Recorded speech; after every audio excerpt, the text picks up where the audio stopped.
லட்சுமி கடாட்சம். முன்னொரு காலத்தில் மாமுனிவர் ஒருவர் காட்டில் தவம் செய்து வந்தார். சிறு வயதிலிருந்தே தவங்கோலம் பூண்டு இறைவனை தொழுது வந்ததால் அந்த காட்டில் வசித்த கொடிய மிருகங்கள் கூட அவரிடம் குழந்தைகளைப் போல நடந்து கொண்டன. ஒரு நாள் அவர் முன் அழகிய பெண் ஒருத்தி தோன்றினாள். அவளது பேரழகு பிரமிக்க வைத்தது.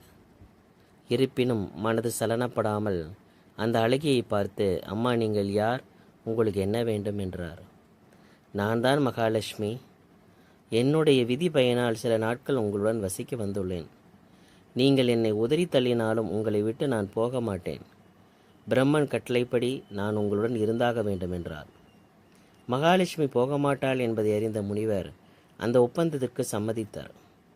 அம்மா, நீங்கள் வரும்போது என்னிடம் சொல்லி கொண்டு வந்தது போல போகும்போது சொல்லிக்கொண்டே போக வேண்டும் என்றார். லட்சுமி அம்மா சம்மதித்தாள். அன்றிலிருந்து தன் மீது லட்சுமியின் அருள் பரிபூர்ணமாக இருப்பதை அறிந்தார். அதை சோதித்து பார்க்க விரும்பினார் முனிவர். எனவே காட்டை விட்டு பொற்குன்றம் என்ற மாநகரை அடைந்தார். அந்த அரண்மனையின் அரசரும் மந்திரிகளும் அமைந்திருந்தனர். வேகமாக சென்ற முனிவர் தனது இடது காலை தூக்கி மன்னனது கிரீடத்தை ஒரு உதைவிட்டார். மறுநிமிடம் அடி உதை அவனை பிடி என்றபடி 1000 சேவகர்கள் முனிவரை சூழ்ந்து கொண்டனர். உடனே அரசன் முனிவரை ஒன்றும் செய்யாதீர்கள், அவர் திரிகாலமும் உணர்ந்த நாணி, என் கிரீடத்தை பாருங்கள் என்றான். கிரீடத்தில் விஷம் நாகம் ஒன்று படமெடுத்து கொண்டிருந்தது. உடனே எல்லோரும் மகாபுருஷரை திட்டிவிட்டோமே என்று நினைத்து வருந்தினர். அதற்குள் விஷநாகம் ஓடி மறைந்தது. உண்மையில் அது விஷ நாகமல்ல, லட்சுமிதான். நாக உருவம் எடுத்து முனிவரை காப்பாற்றினாள்.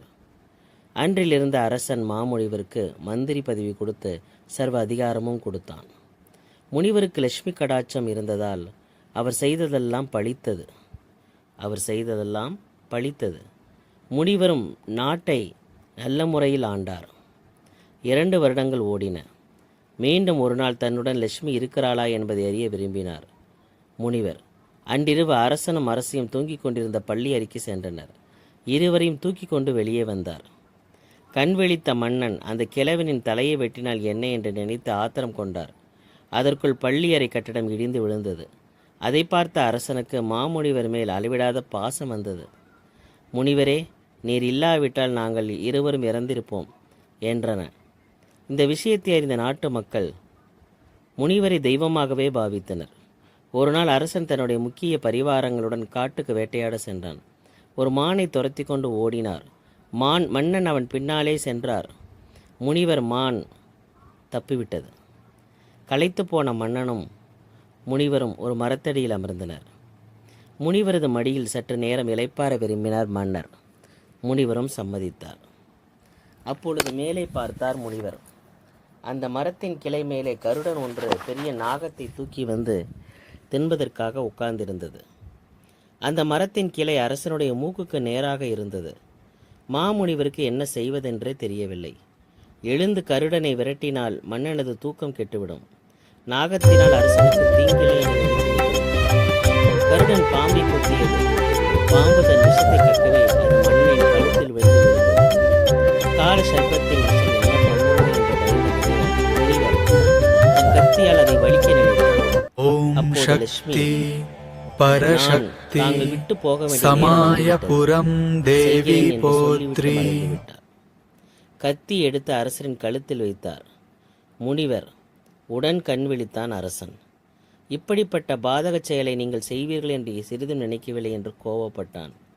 முனிவரோ, மன்னா, நான் உன்னை கொல்ல வேண்டுமென்றால் எப்பொழுதோ கொண்டிருந்தான். சற்று தலையை தூக்கி பாருங்கள். கருடன் வாயிலிருந்து பாம்பின் வாயிலிருந்து ஒரு புலி கழுத்தில் அதை எடுக்கவே இப்படி செய்தேன். இனி நான் உங்களுடன் இருக்க மாட்டேன். லட்சுமி கடாட்சம் என்னை விட்டு போய்விட்டது என்றார்.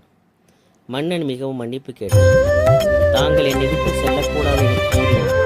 நடந்தவைகளை எல்லாம் கூறிய முனிவர், எனக்கு என்ன இருக்கிறது? நான் ஒரு முனிவர். லட்சுமி என்னுடன் இருந்த வரையில் எனக்கு ஆபத்து இல்லை. இனி நான் தங்களுடன் இருப்பதில் பயனில்லை. விடை கொடுங்கள், நான் காட்டிற்கு செல்கிறேன் என்றார். மன்னன் எவ்வளவோ கெஞ்சிய முனிவர் தன்னை விட்டு போன லட்சுமி போன பிறகு மன்னனுடன் இருப்பது தனக்கு மிகுந்த ஆபத்தை தரும் என்பதை உணர்ந்து அரசனிடம் விடைபெற்று காட்டிற்கு சென்றார் முனிவர். லட்சுமி கடாட்சம் என்பதன் அர்த்தம் இப்போது உங்களுக்கு